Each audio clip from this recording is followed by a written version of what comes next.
Hello everyone, hi, welcome to all of you in my today vlog. I hope आप सब लोग अच्छे होंगे, खुश होंगे और नए साल की तैयारी कर रहे होंगे। ये दिन बहुत ही ख़ास है मेरे लिए क्योंकि बहुत लंबे टाइम के बाद मैं अकेले ट्रैवलिंग कर रही हूँ, वो भी अपने बेटे के साथ। अभी काफ़ी लंबा टाइम हो गया था मैं अपने फ्रेंड से नहीं मिली थी और मेरे हस्बैंड को बिल्कुल भी टाइम नहीं था इस बीच में कहीं जाने का। इस वजह से मैंने बहुत सारी चीज़ें छोड़ दी अपने फ्रेंड्स के, बहुत सारे मैरिजेस छोड़ दिए मैंने। लेकिन अब इस बार मुझे लगा कि अब शायद मुझे जाना चाहिए। उन्होंने बोला कई बार कि चले जाओ, अगर टाइम मिलेगा तो मैं बीच में आकर के ज्वाइन कर लूँगा। तो इस बार मैंने सोच के रखा था कि इस बार तो मुझे जाना ही है, क्योंकि शादी वगैरह में चले जाओ तो सारे फ्रेंड से मुलाकात हो जाती है, थोड़ा सा गेट टुगेदर हो जाता है और मेन चीज़ मूड जो है वो रिफ़्रेश हो जाता है। जितनी भी अच्छी मेमोरीज़ होती हैं वो सारी ही रिफ़्रेश हो जाती हैं। तो यहाँ पे हम दोनों फ़्लाइट से निकले। फ़्लाइट एकदम सुबह सुबह की थी, तो सब कुछ चेकिंग वगैरह होने के बाद हम आकर के फ़्लाइट में बैठे और यहाँ पे मैं अपने बेटे को पूरी तरीके से कोशिश कर रही थी बिज़ी रखने की, ताकि वो परेशान ना हो, because he was missing his dad. मुझे भी थोड़ी सी टेंशन हो रही थी क्योंकि मैं उसके साथ पहली बार ट्रैवलिंग कर रही थी अकेले। हालांकि फ़्लाइट में उतनी टेंशन नहीं होती है, काफ़ी सेफ़ होता है, बट फिर भी थोड़ी बहुत टेंशन हो रही थी। ओवरऑल जर्नी हमारी पूरी अच्छी गई और मुझे बहुत अच्छा लगा कि चलो मैंने इस बार तो कोशिश किया।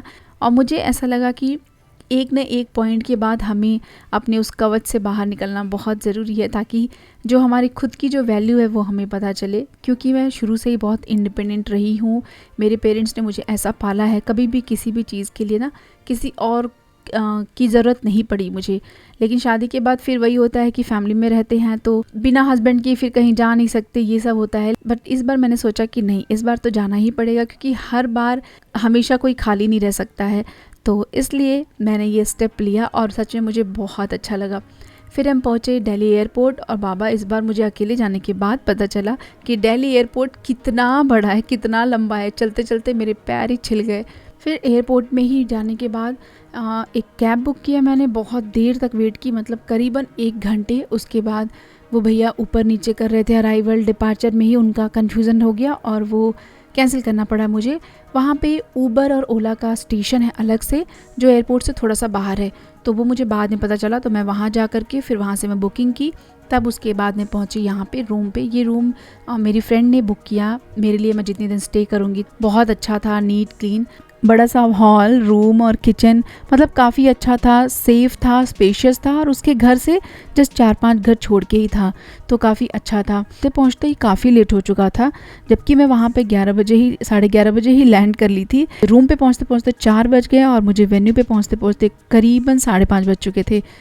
और रेडी हुई, फटाफट हम दोनों लोग रेडी हुए। मैं वहाँ पे कार बुक की। ये जो वेन्यू था ये नोएडा में था, थोड़ी सी पहुँचने में दिक्कत हुई, बट एनी हाउ हम दोनों लोग पहुँच गए। और उसके बाद बहुत अच्छा लगा अपने फ्रेंड से मिलने के बाद, इतने लंबे टाइम के बाद फ्रेंड से मिलने में सच में काफ़ी अच्छा लगा।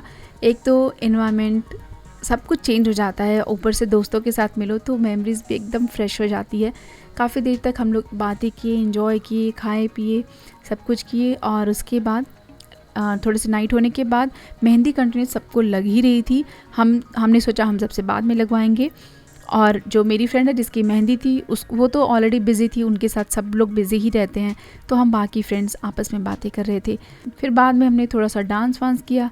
मेरी फ्रेंड का, बेचारी का बहुत मन था कि हम कोई डांस परफॉर्मेंस करें, बट किसी के पास टाइम नहीं था, किसी ने बात भी नहीं किया, तो हमने किसी चीज़ पर कुछ प्रिपेयर भी नहीं किया, तो कुछ भी ऐसा नहीं हुआ। बट ऐसे ही मौज मस्ती हुई रात में थोड़ी बहुत।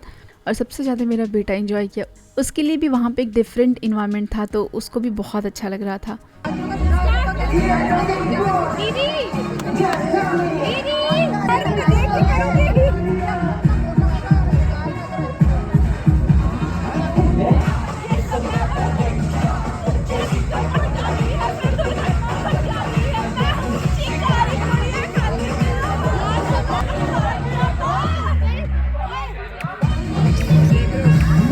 इतने सालों के बाद एक चीज़ पता चला कि टाइम के हिसाब से सब लोग बहुत बदल जाते हैं, चेंज हो जाते हैं, हमारे बिहेवियर चेंज हो जाते हैं, मतलब सबके लिए एक दूसरे के लिए केयर रहता है।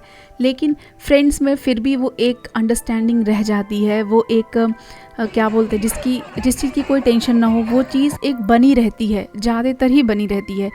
कभी कोई प्रॉब्लम आए तो अलग बात है, अदरवाइज़ वो अंडरस्टैंडिंग एक रहती है। आप खुल के बात कर सकते हो, कुछ भी बात कर सकते हो।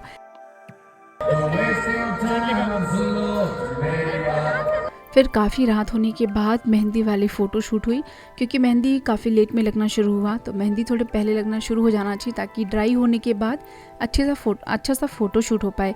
इसके यहाँ कैमरामैन्स बहुत अच्छे थे, बहुत पेशेंस वाले थे, बहुत अच्छे से लोग शूटिंग कर रहे थे, तो कोई प्रॉब्लम नहीं हुई। बट काफ़ी रात हो गई। उसके बाद फिर यहाँ से हम लोग निकले रूम के लिए, और रूम पे मेरी फ्रेंड मेरे साथ रुकी हुई थी, क्योंकि घर के उसके पास ही था, तो इसलिए जो शादी के दिन तक का जो दिन था उसके साथ मैं काफ़ी इन्जॉय की, मतलब हमारे साथ ही रहना था, तो it was a very very beautiful memories. और इस तरीके से ये वाला दिन ख़त्म हुआ।